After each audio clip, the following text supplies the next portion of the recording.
वळूया पुढच्या बातमीकडे। पुढची बातमी आहे बिहारच्या राजकारणातून। नितीश कुमार आता भाजपाच्या वाटेवर आहेत का असे प्रश्न उपस्थित झालेले आहेत, कारण त्यांनी राज्यपालांची तडकाफडकी भेट घेतली। त्यानंतर आता सूत्रांकडून अशी माहिती येत आहे की मुख्यमंत्री पदाची शपथ रविवारी नितीश कुमार घेऊ शकतात आणि भाजपाला 2 उपमुख्यमंत्री पद मिळू शकतात अशी सूत्रांकडून माहिती मिळालेली आहे।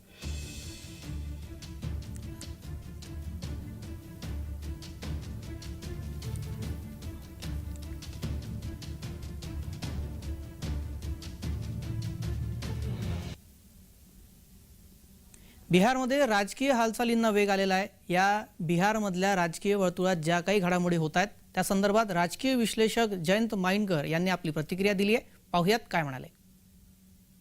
हा बिहार तोच आहे ज्या बिहारमध्ये 1974 साली पहिल्यांदा जयप्रकाश नारायण यांनी संपूर्ण क्रांती आंदोलन सुरू केलेलं होतं, जिथून इंदिरा गांधींच्या एक प्रकारे पतनाला सुरुवात झाली।